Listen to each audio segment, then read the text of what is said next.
claquete aí. Então, encerrando a nossa tarde aqui de conversa sobre literatura, tenho o prazer de conversar com o Rodrigo Duarte Garcia, que foi o reforço de peso para a editora, já é um autor que foi publicado pela Record e teve repercussão.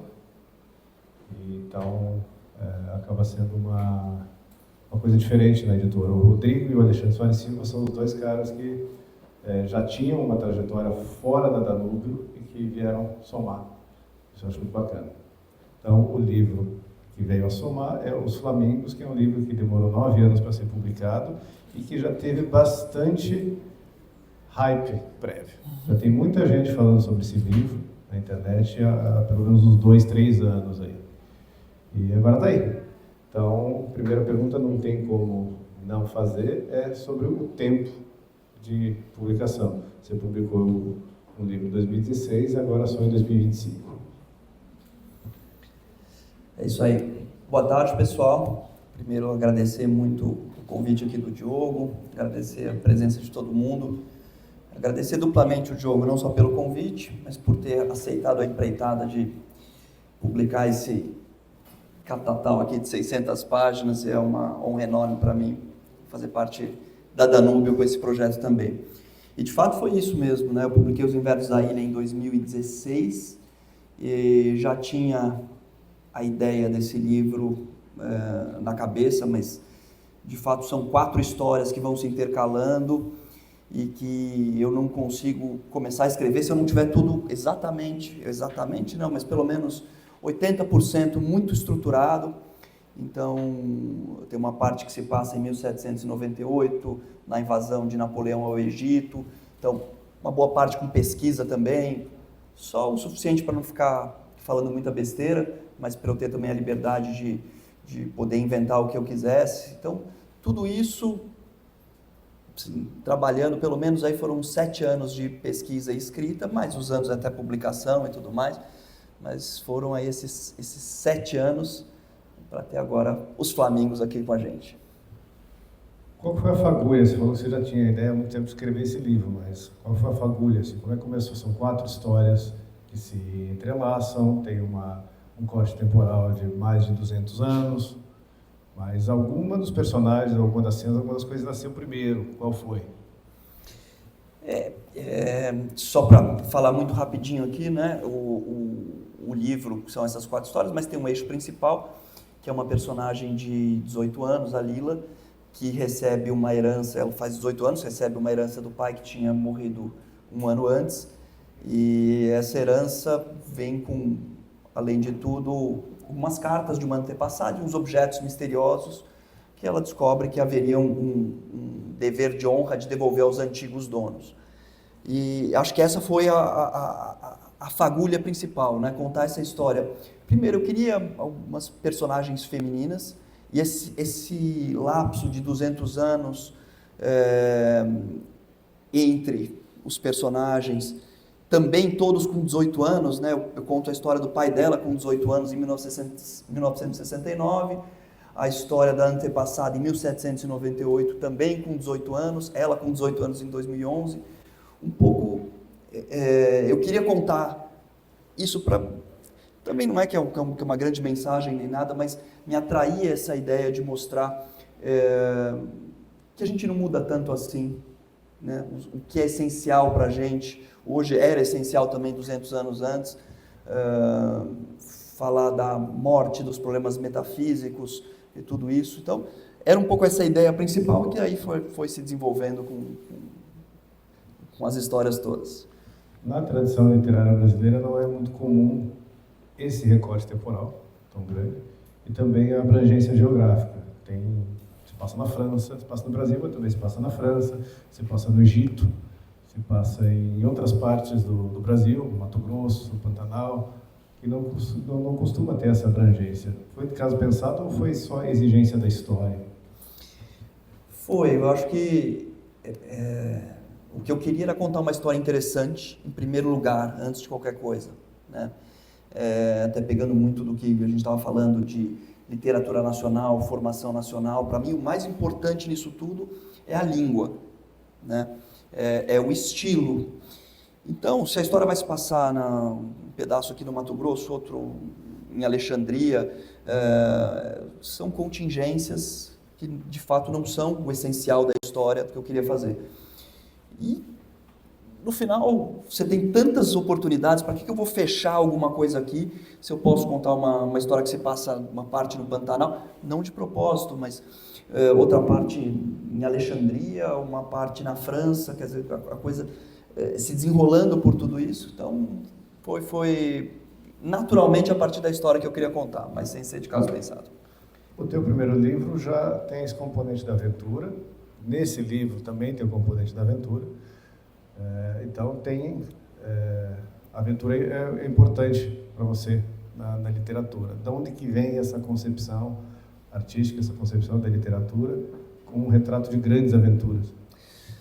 Isso pegando até um gancho do que o próprio Silvio falou aqui, né, de que o homem sempre contou histórias em volta da fogueira, é uma coisa inerente, né? Eu estava até dizendo hoje cedo, que é uma frase que eu gosto muito do Alberto Mussa, que é um escritor que eu acho espetacular, que ele diz que a literatura se ocupa de contar histórias como homens em volta da fogueira. Então, a premissa para que você contasse uma história, ou sempre foi assim, foi que ela fosse interessante, né, sob o ponto de vista não só interessante, como extraordinária. Você contar o extraordinário. Claro que você faz literatura do ordinário, os grandes gênios fizeram de histórias pequenas, mas se você contar o extraordinário, muitas vezes você já sai ganhando, você sai com uma premissa na frente. Se você contar em grande estilo, você faz 2 de 2 e isso é ótimo. Então, eu sempre quis conversar com essa tradição, que não é uma tradição de aventura ou uma tradição de literatura menos séria, como as pessoas costumam dizer hoje em dia, mas é uma tradição que talvez tenha se rompido depois do século XIX, mas desde que o mundo é mundo, de Homero a Shakespeare, Cervantes, você contava histórias que podem ser consideradas como de aventura de um jeito muito natural, né? Dragões, bruxas, guerras, batalhas, duelos, isso sempre existiu. E é algo que não é que eu vou falar assim, eu vou retomar isso de algum caso pensado, mas por que não contar essas histórias que são interessantes, que são de grandes travessias, grandes mistérios, enfim, então é algo que sempre me atraiu muito. E se eu puder retomar isso de alguma maneira, eu acho que é interessante. De qualquer modo, você fez escolhas. Você escolheu a expedição de Napoleão ao Egito. E escolheu vincular isso com uma família paulista. Qual foi o motivo de você escolher? Você podia ter feito uma aventura com um corte temporal grande, mas você escolheu essa expedição. Por quê? Aí sim, porque eu queria contar uma história que terminasse em Alexandria na Revolução Egípcia de 2011. Então, me interessa falar entre esses dois mundos, o que significava o rompimento ali com a Revolução Islâmica, o que significaria para uma pessoa ocidental estar ali, né? E, de certa maneira, se encaixava tudo nisso que eu queria contar com a expedição de Napoleão ali ao Egito. Não deixa de ter ali também entre esses dois mundos, então contar essa história de como ele chega ali e encontra, sem querer provocar um rompimento cultural naquilo, se aculturando de uma certa maneira, com lados positivos e negativos nisso. Então, a história do Egito, de contar de Napoleão no Egito, ela parte muito do que eu queria contar hoje dessa história passando em Alexandria. Então, as coisas foram meio que casando por aí e se complementando. O livro ele é bem cinematográfico, a meu ver. Mas eu falo isso como elogio. É bem visual. Inclusive, a cena, até quando eu estava editando, eu mandei mensagem para você, a cena que tem lá uma luta de boxe no Inferninho em Paris, aquilo ali, eu falei, cara, isso aqui eu tô dentro desse negócio. Ali eu acho que foi uma das partes mais bacanas do teu livro, aquilo ali. Então, 2 perguntas. Primeiro, você já esteve numa luta de boxe no Inferninho em Paris? Porque você reproduziu ali, parecia que tinha estado lá. E a segunda, O teu primeiro livro foi roteirizado para o cinema, uma produtora do Rio de Janeiro, né? Mas não saiu, questão orçamentária, é difícil fazer filme no Brasil. Então a pergunta é sobre se há algum tipo de influência cinematográfica consciente, proposital, se você pensa cinematograficamente quando você escreve.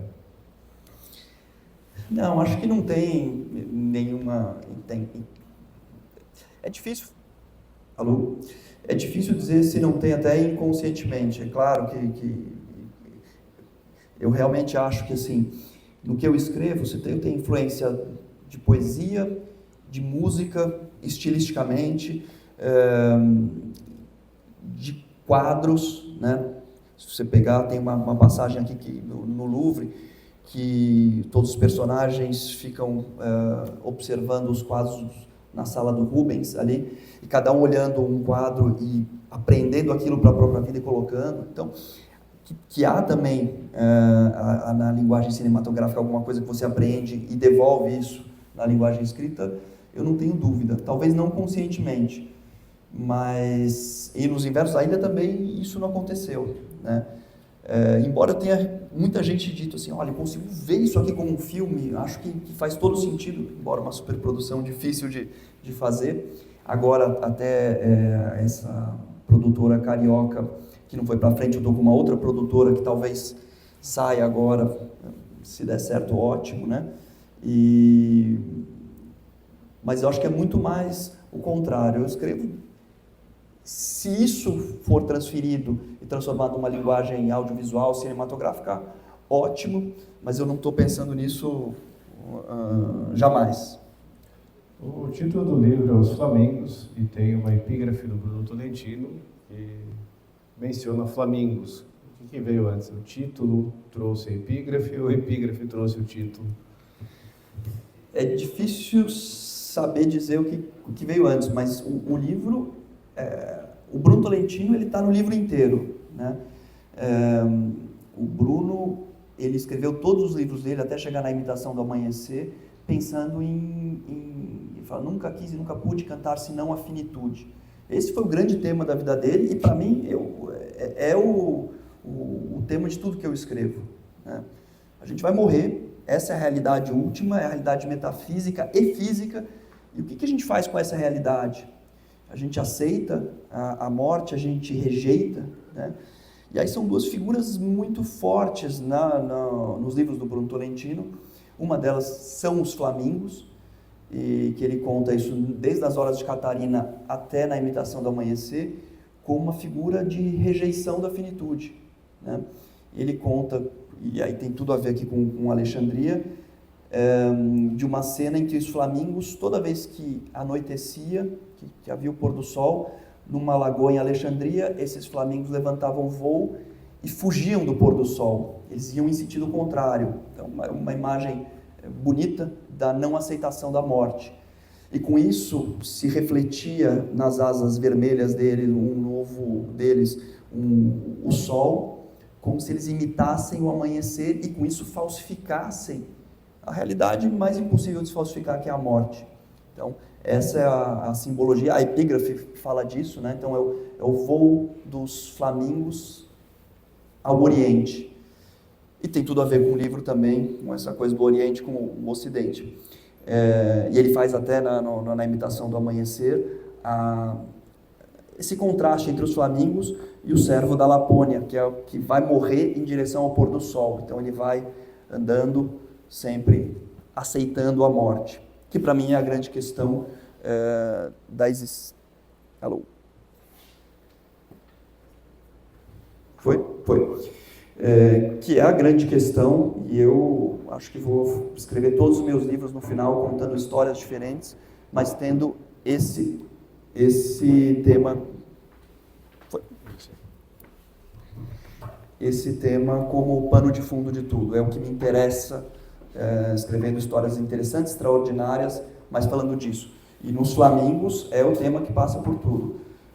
Pessoas de propósito, né? De 18 anos em 1798, em 69, em 2011, que estão preocupadas ou não com isso, mas é a realidade que vai passando por tudo na vida delas. a conversa chegou no Bruno Tolentino, né? Então fale sobre a influência do Bruno Tolentino na sua literatura e na tua vida. O Bruno foi, assim, pessoalmente e intelectualmente uma influência gigantesca. Eu devo muito, muito a ele. Eu conheci em 2003, quando eu tinha 23 anos, e convivi muito com ele, pessoalmente. Ia lá, eu achava que eu ia ser poeta, levei meus poemas para ele, ele gostou de algumas coisas, eu ia lá para ouvir o que ele tinha a dizer. Muitos desses livros aí, manuscritos, os poemas dele eu pude ler antes de tudo, então foi uma influência intelectual importante, não só de um projeto estético, que eu acho que ele tinha para a literatura dele, muito do que o Fábio falou até aqui na conversa sobre a poesia, né? O Bruno lutou contra isso, contra essa degradação estética no Brasil. A entrevista famosa dele nas páginas amarelas da Veja, eu quero meu país de volta. Vocês estão aqui achando que Caetano Veloso é poesia, que Chico Buarque é poesia. Isso aqui o pessoal está fazendo, que ele dizia que eu achava ótimo, né? Ele falava, esse pessoal, se eles derem 10 shows, eu vou nos 10. Eu só não acho, saindo de lá, que eu passei a tarde numa biblioteca. Cada coisa no seu lugar. Então ele colocou esses, muito junto com o Olavo, mas de um jeito diferente, numa época parecida ali nos anos 90. E para mim, ouvir aquilo, assim, foi um negócio divisor de águas na minha vida, num projeto intelectual e estético também, né? Porque não só ele fazia essa crítica com tudo isso, mas ele demonstrou com obras o que era fazer diferente. Então você lê As Horas de Catarina, e é interessante porque ele teve um reconhecimento, né, na época. Ele ganhou jabuti atrás de jabuti com isso, as pessoas, ainda era uma época que as pessoas tiveram esse reconhecimento com ele, mas ele estava fazendo uma coisa que era muito diferente do que as pessoas estavam fazendo. Talvez o Gerardo, que o próprio Fábio mencionou também, ali nos anos 90, tenha feito parecido. Então aquilo para mim foi uma sombra. Eu lembro quando eu li aqueles ensaios do mundo como ideia, de como você falsifica a realidade com imagens e ideias matemáticas, geométricas, como a arte pode falsificar isso se você quiser aprender a realidade e transformar ela, seja ideologicamente ou seja nas artes plásticas de um jeito estritamente geométrico e você acaba falsificando essa realidade. E trazendo isso para a literatura, né? Também pegando muito gancho do que foi falado antes aqui, que é uma coisa que eu tenho muito presente como projeto estético do que eu pretendo. Por que o cristianismo ou a religião católica, isso, lendo as cartas da Flannery O'Connor, quando ela coloca isso de uma maneira muito bonita, por que isso é uma coisa que liberta ao invés de prender? Porque é o respeito ao mistério, né? Quando você tem uma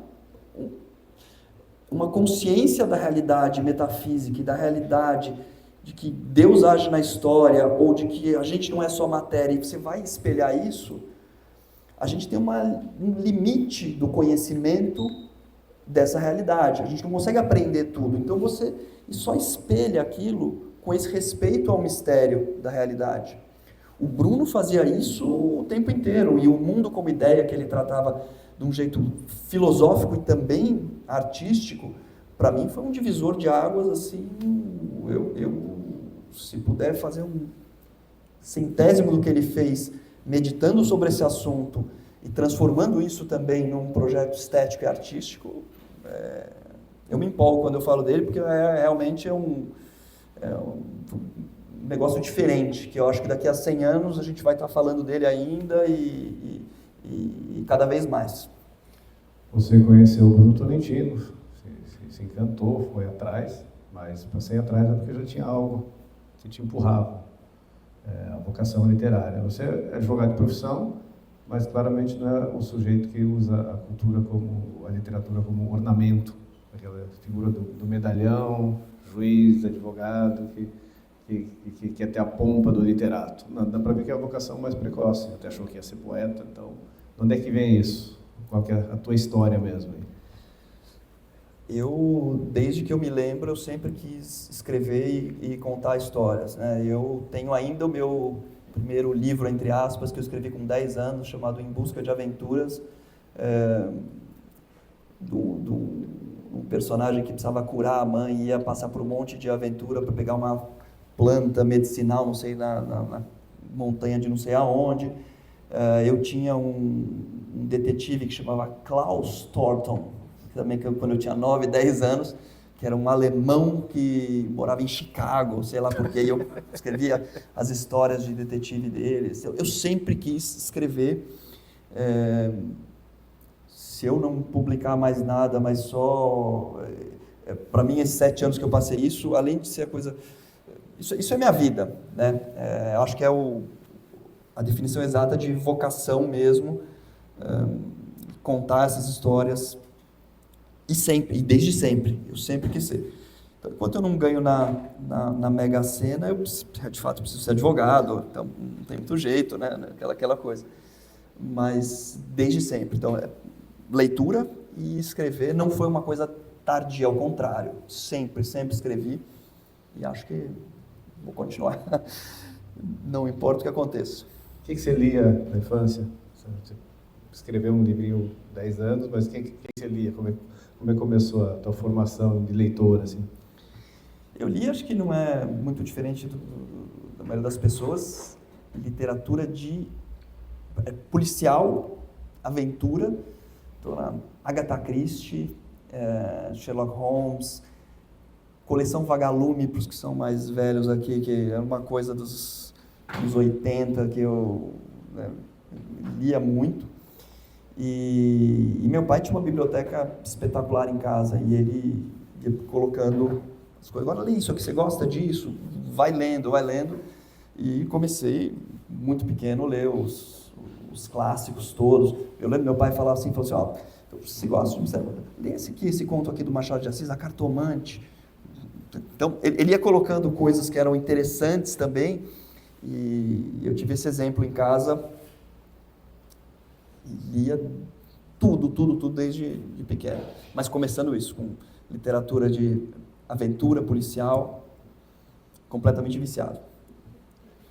Aí você lia literatura de aventura, você escreveu precocemente lá um livrinho de aventura e publicou 2 romances que têm o componente da aventura. E no ano que vem eu vou escrever o teu livro nos prêmios literários, que eu sempre escrevo os livros da Danúbio, e eu vou escrever o teu livro no Jabuti. E aí eu escrevo ele no romance literário ou no romance de entretenimento. Quero que você me explique, dê a tua opinião e o que você acha dessa categorização.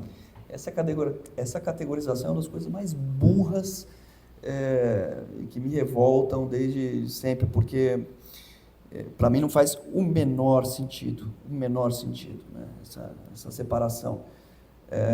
A literatura, o Borges falava isso, né, assim, literatura obrigatória, você pode falar em prazer obrigatório, se a literatura não for prazer, não te causar prazer, não, ela é entretenimento ou não entretenimento. Se você estiver lendo o livro mais sério ou considerado mais sisudo e não estiver tendo prazer naquilo, fecha. Talvez não seja para você naquele momento, você faz, mas se você não tiver alguma coisa que te puxe, não, eu vou me educar e vou me forçar a ler a Ilíada, né? Tudo bem, até como o Silvio estava dizendo, a Ilíada e a Odisseia, ela até tem os seus religiosos e tudo, mas são aventuras, você não consegue parar de ler a Odisseia. Você lê a Odisseia, aquilo é prazeroso, são aventuras. A Odisseia hoje seria literatura de entretenimento ou literatura séria? Talvez se eu colocasse ali uma pauta identitária, então aí ela é séria, né? Então eu acho, então para mim é completamente irrelevante, né, se vai ser numa categoria ou na outra, porque é o que eu estava comentando um pouco antes. A verdade é que a literatura, desde que o mundo é mundo, ela conta histórias interessantes. Tolkien, o que a gente colocaria o Tolkien? É entretenimento ou é literatura, né? Literatura literária. Literatura literária, né? Como é que você faria? Então, é uma boa pergunta mesmo. Mudando um pouquinho de assunto, você falou que você planeja bem o livro, né, a estrutura previamente, fez até resumos de capítulos, você comentou, não lembro onde, você falando. E tem método de trabalho, rotina, ritmo, ou é uma coisa mais escreve quando dá vontade, que acho que tem esses dois tipos de escritores, né? Aqueles mais disciplinadinhos e aqueles mais deixa a vida me levar. Qual dos dois você é? A disciplina total, até porque não tenho como ser diferente com todas as coisas que eu tenho em casa. Eu trabalho bastante no escritório, sou sócio no escritório grande com bastante trabalho, tenho 3 filhos, família, então a ideia é todo dia de manhã cedo, e não tem problema, ligar e desligar a chavinha, assim, que seja meia hora, e de escrever todo dia. Tem que seja nenhum dia sem uma linha, ou um parágrafo, alguma coisa. Ou rever que eu escrevi na véspera, não tem problema, mas se não for com disciplina, esquece, não tem chance. Tem um horário preferido? De manhã cedo. Sim. Precisa ser de manhã cedo. Como é que você espera que seja a recepção do livro? Eu falei no começo da nossa conversa que já teve uma aprovação prévia, já teve gente que já leu os manuscritos e já gostou, já elogiou, mas agora está aí. A difusão que a Danube oferece é menor que a Record, evidentemente, mas no fundo existe uma intersecção, um núcleo de pessoas em comum que já leu o primeiro e que conhece a editora e vai acabar lendo o segundo. Como é que você acha que vai ser essa repercussão? O que você espera? Ou nem pensa nisso? Não, penso. Acho que quem diz que não pensa, né? Você vai, não escrevo para os leitores, eu escrevo para os leitores, quero que todo mundo leia, goste. Eu acho importante e fico feliz com isso. As pessoas foram muito gentis e generosas com os Invernos da Ilha, e eu espero de verdade a mesma coisa, né? Sempre vai ter, eu espero, acho que 2 coisas, as pessoas que gostaram, que gostam desse projeto. Agora, eu tive também uma reação que eu acho que é natural e que eu voltando nessa conversa da literatura séria e literária, eu tive gente com os Invernos da Ilha gente que disse: nossa, a história é sensacional, aventura, mas daí você coloca aquelas meditações sobre a morte, sobre Deus, sobre esses problemas psicológicos que atormentam os personagens, né, algumas situações, não precisava daquilo. E o contrário, né, gente falando assim, não, legal, mas pô, tinha ali um tesouro, tinha isso. Então, eu acho que eu espero as 2 coisas. As pessoas que gostam disso e que podem ler em todos esses níveis, e as pessoas que vão, talvez, reclamar de um lado ou de outro, e que faz parte também, e tudo certo. Você escreveu 2 livros volumosos, né? 45 anos, tem 2 obras, mas dá bastante página já. O que vem pela frente? Vai ser uma a cada década ou vai mudar de ideia? Não, agora eu estou escrevendo um livro que vai ser mais curto, que é uma história de fantasmas que passa numa fazenda na Bahia, e que, aliás, também tem uma intersecção ali, tem uma tese de doutorado maldita no meio, então é um diário em segunda pessoa e uma tese de doutorado de uma pessoa que presenciou algumas coisas, é uma etnografia, na verdade, então uma pessoa presenciou algumas coisas estranhas naquilo e deixou com uma tese que foi rejeitada na universidade. Então, mas esse vai ser mais curto. E daí eu tenho um projeto aí que vai ser outro desses, mas isso vai tomar tempo, vai ser uma epopeia, que é outro tema que me anima muito, e é uma obsessão minha, que é a violência, coragem, covardia, e é um tema para mim que é profundamente brasileiro e que tem uma coisa aí que pode parecer estranho para alguns aqui, mas torcida uniformizada. Quero escrever meu projeto é um faroeste de torcida uniformizada cruzando o Brasil, com os episódios do Lusíadas reproduzidos no meio, enfim. Mas esse é um projeto para... Mistura de hooligan com lampião. Esse vai ser um negócio que... Vasco da Gama. Exatamente. E aí vai demorar, mas no meio do caminho tem aí uns 2 ou 3 menorzinhos para preencher. Tem pergunta? Pode. Depois eu registro o Cris. Cris, a gente encerra a gravação aqui, daí a pergunta a gente deixa mais informal. Não, deixa. Não, a parte da gravação a gente encerrou, que é para ficar